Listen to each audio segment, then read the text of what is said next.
It started on a Tuesday morning.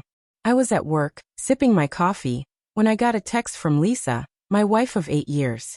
Had lunch with my work husband today. He's really become my real partner at the office, she typed casually, like it was nothing. I nearly choked on my coffee. My stomach sank. I stared at the screen, trying to process what I had just read. Real partner. I muttered to myself. Lisa always had a playful way with words, but this felt different. I called her immediately. Lisa, what do you mean by real partner? I asked, keeping my voice steady, though I could feel my pulse racing. She laughed lightly on the other end. Oh, come on, don't be so dramatic. You know it's just joking. He's my work husband, that's all. But something in her tone didn't sit right. I had heard the term before, but the casual way she said it, coupled with the timing of her lunch with him, raised red flags. It wasn't just an innocent joke. There was intimacy implied. My mind raced.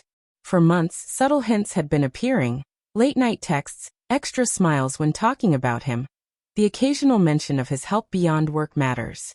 I decided to investigate before confronting her.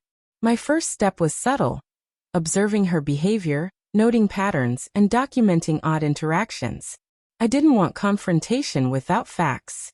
Within days, I discovered the truth. Lisa wasn't just joking. She had been having an emotional affair with this man, Mark, a senior colleague at her firm. The term work husband was not just a joke, it was her way of framing an affair, a daily emotional intimacy I had been blind to. I collected evidence carefully.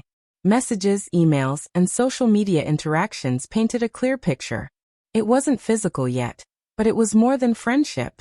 The more I found, the more deliberate it became. Lisa had been nurturing this connection, using work as the perfect cover, and my trust had been exploited.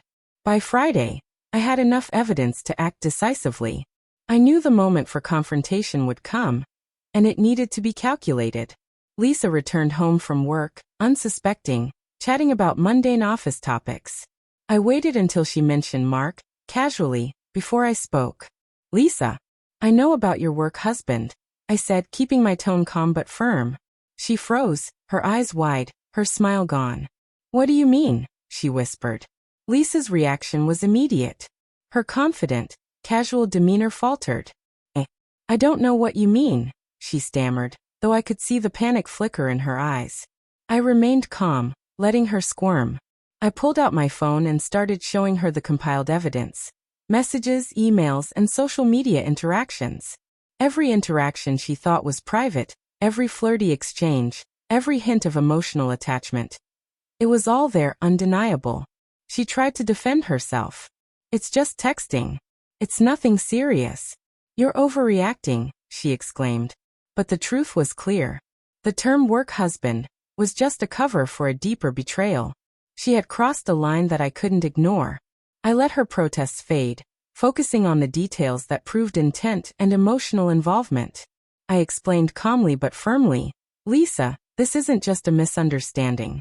You've built a relationship with him behind my back, and it's not just innocent fun. I trusted you, and this is how you treated that trust. She looked down, silent now, realizing there was no escape from the truth. My next step was strategic. I wanted consequences, not just for emotional betrayal, but to ensure this wouldn't happen again, to her or to anyone else. Using the evidence, I contacted Mark's HR department.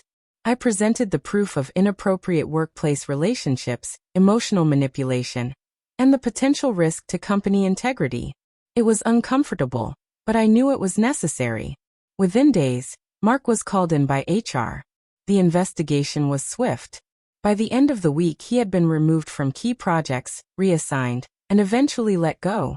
The man who had seemed untouchable in the office suddenly faced the consequences of his actions. Lisa's work husband status had ended, leaving her shocked and unable to defend him, or herself, professionally. At home, the atmosphere was tense. Lisa realized the gravity of her choices. She had lost a career ally, and our marriage had been irreversibly damaged. I wasn't angry in a fitful way. I was resolute. The betrayal had been deliberate, and my response needed to be measured, impactful, and precise.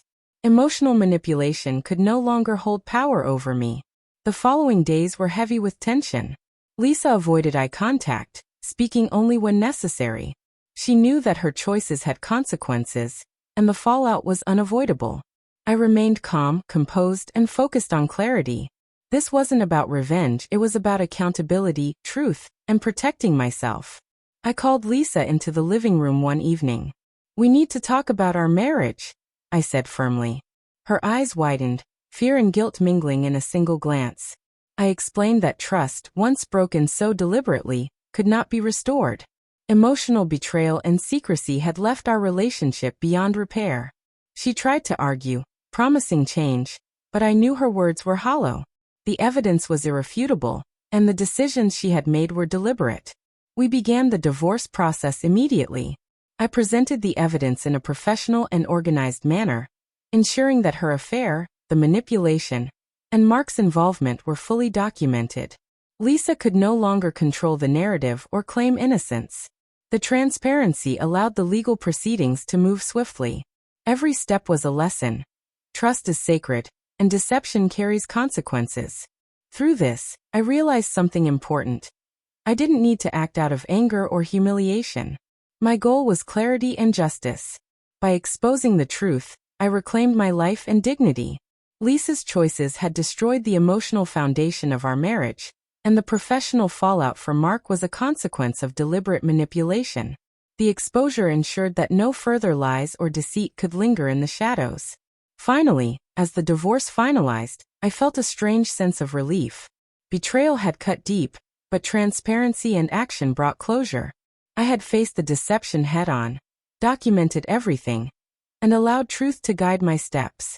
Lisa had made her choices, Mark had faced accountability, and I had regained control over my life.